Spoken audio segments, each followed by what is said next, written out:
인생은 실전이다. 이 책은 그 신사임당님과 신 박사님이 함께 쓴 책이에요. 이 책이 그 저자 소개가 굉장히 재밌더라고요. 인상 깊었는데 이렇게 돼 있어요. 신영준, 열심히 사는 8살 공주님의 아빠. 그 다음에 신사임당님의 이제 본명이 주원규. 그래서 주원규, 치열하게 사는 6살 왕자님의 아빠. 네. 그러니까 열심히 살고 치열하게 사는 공주님 아빠와 왕자님 아빠가 맞는 거예요. 네. 만난 거예요. 그러니까 이게 근데 정말 맞는 말이에요. 제가 한 분은 이제 멀리서 봤고 한 분은 굉장히 가까운 데서 지켜봤잖아요. 오랫동안.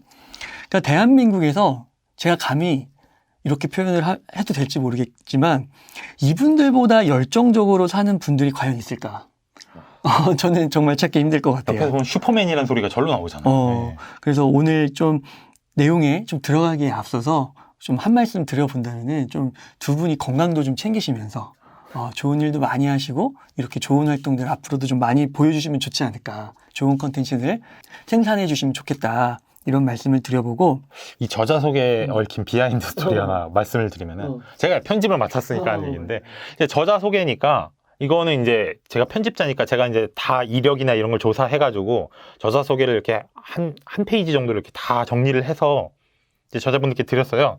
근데 돌아온 게 이렇게 쓸 필요 없다고 그러더니 딱 이렇게 온 거죠. 열심히 사는 8살 공주님의 아빠, 치열하게 사는 6살 왕자님의 아빠. 그래서 제가 처음에 딱 드렸던 대답이 그거였어요. 이렇게 써도 돼요? 근데 이렇게 들어가게 됐습니다, 결국. 그러니까 두 분 다 되게 유명한 분이세요. 이 네. 유튜브계에서는 특히 이제 100만 채널 이상의 그 채널을 다 보유하고 있으신 분들이기 때문에 저는 오히려 그 열심히 치열이 이게 어떻게 보면 되게 그냥 추상적인 단어잖아요. 근데 굉장히 구체적으로 와닿더라고요. 오히려 그 한 단어 때문에 많은 게 연상이 됐어요. 제가 하고 싶은 말을 다 해주셨습니다. 네. 그래서 이제 이 책은 두 분이 함께 쓴 에세이다. 생존 에세이? 네, 그렇게 이름을, 에세이라고 그것도 윤피디님이 붙여주신 거죠? 네. 생존 에세이라고 볼 수 있고, 그래서 뭐, 이제 일상에서 소소하게 겪었던 그런 일들, 또 비즈니스에서 겪었던 일들, 그러니까 세상만사, 성공, 더 나아가서 좀 더 직접적인 돈에 대한 그런 이야기들까지 총망라한 자유롭게 쓰신 그런 에세이라고 보면 되겠습니다. 그래서 오늘은 이제 여러 가지 내용이 있는데, 그 중에서 정말 많은 분들이 관심을 가질 주제, 부자 되는 법, 돈 많이 버는 법, 그거에 대해서 인상 깊은 한 가지 내용을 한번 공유해 보려고 해요. 세상에서 가장 힘든 일이 뭘까요? 세상에서 가장 힘든 일? 전 요거는 대충 알 것 같아요. 내가 하는 일 아닐까? 맞아요. 어떻게 알았어요? 전 항상 그렇게 느끼거든요. 웅사님보다 내가 힘든 것 같고. 그런데 사실 이렇게 또 따져보면은, 나보다 더 많이 일하시고, 막 이런 것들을 많이 겪어봐서. 예. 맞아요. 그 박사님과 신사임당님도 말하는 게 그거예요.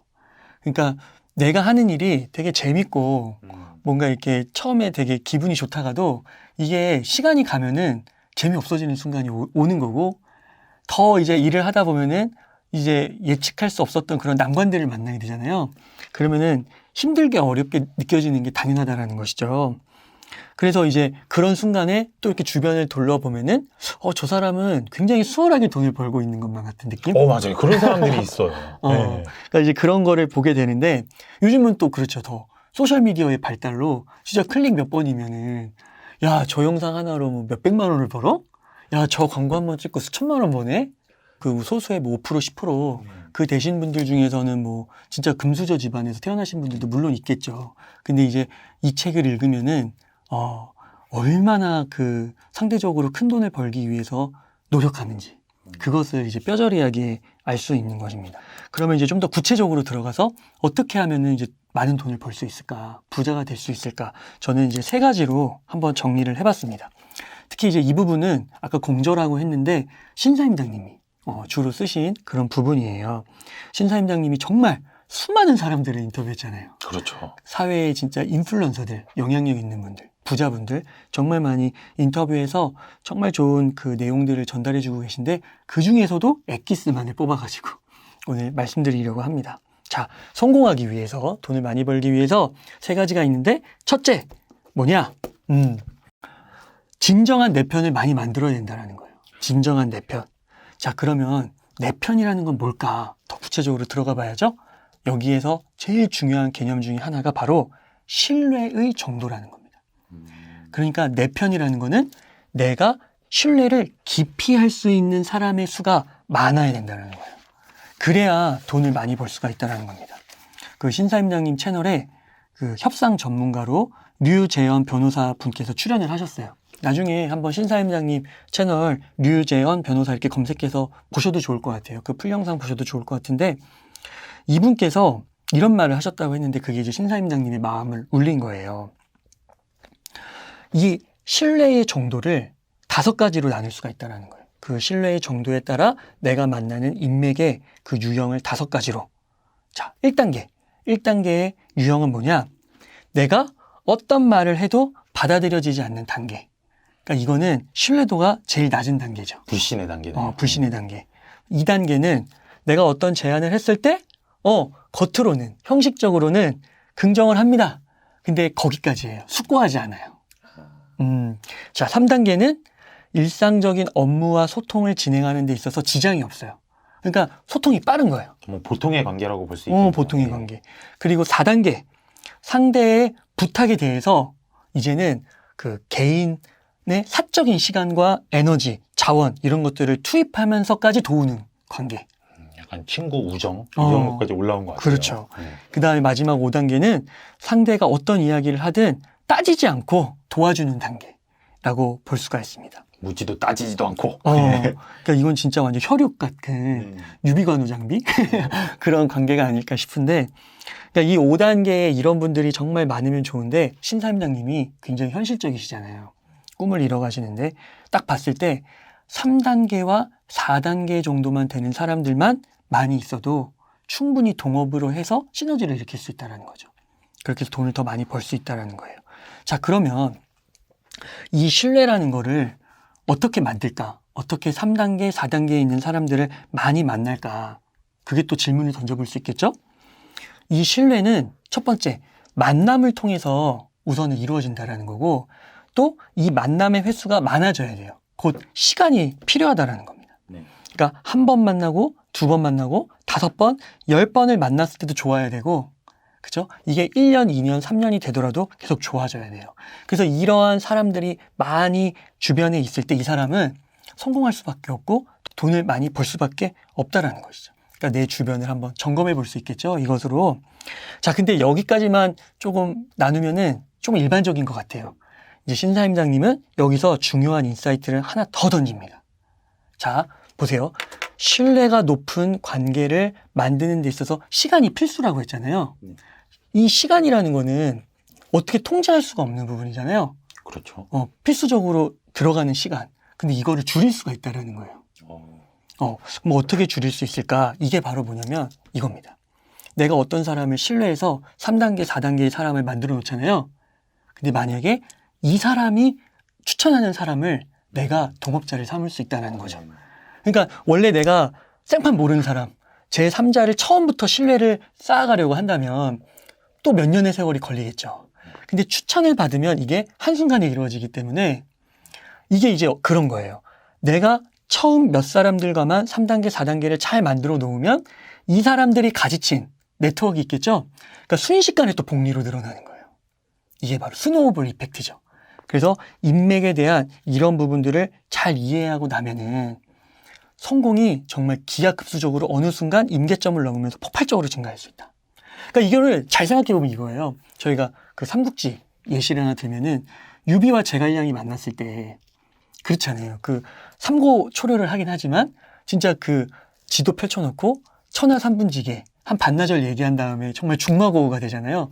이런 일이 일어날 수가 있다는 거죠. 그러면 제갈공명을 누가 추천했느냐? 수경 선생이 추천을 하게 되죠. 그렇죠. 그럼 수경 선생은 누구냐? 유비가 양양에서 지내면서 계속 들어왔던 사람이거든요. 관계를 맺어왔던 사람이고. 이런 엄청난 시너지가 일어날 수 있다는 거예요. 그렇죠. 믿을 수 있는 사람이 추천한 사람은 역시 믿을 수 있다. 예, 이렇게 되는 거죠. 그래서 그 인간관계 이 본질을 알면은 정말 그 1명, 2명, 3, 4단계를 어떻게 만들지 거기서부터 시작만 하면 어느 순간은 나도 모르게 성공에 도달한 나의 모습을 볼 수 있다라는 것입니다. 자, 그 다음에 이제 두 번째 요인인데요.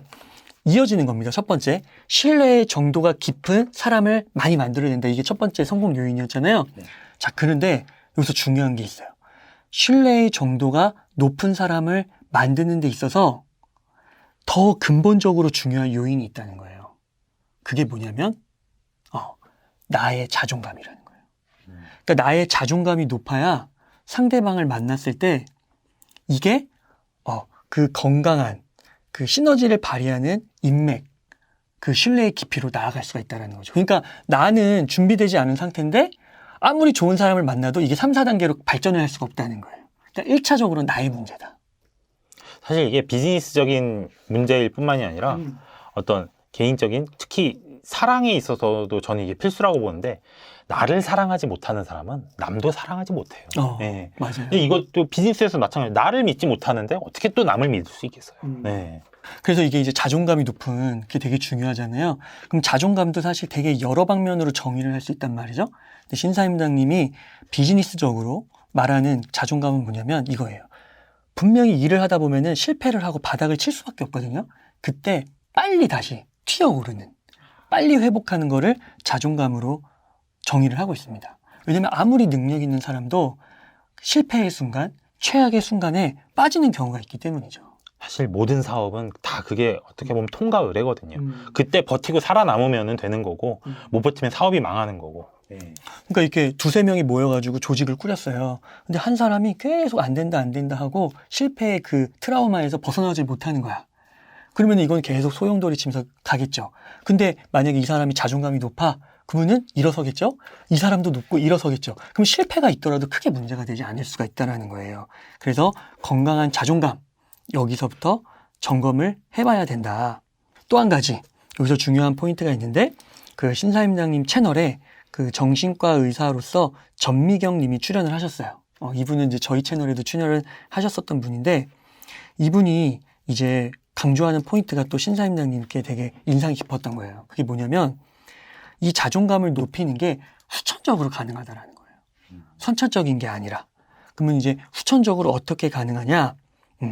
세 가지를 말씀하시는데, 긍정적인 경험을 많이 해야 되고요. 그 다음에 나의 삶을 관심 있게 지켜봐줄 멘토가 있어야 되고요. 세 번째는 세상이 변화하는 방향을 꾸준히 학습하는 거. 그래서 이거를 이제 조금 더 요약하면 독서, 멘토, 공동체, 이렇게 요약을 할 수 있을 것 같아요. 그래서 이 세 가지가 있으면 후천적으로도 내가 자존감을 늘릴 수 있고, 그렇게 되면 자연스럽게 3단계, 4단계의 인맥이 만들어진다는 것입니다. 자, 여기서 또 한 명의 이제 정신과 의사분의 말씀을 또 인용하고 계신데, 정우열 원장님의 말씀이세요. 근데 이분이 자존감에 있어서 하나의 감정이 있는데 그 부분을 꼭 살펴야 된다고 해요. 그래야 부자가 될 수 있다고. 그 감정이 뭐냐면 돈에 대한 감정입니다.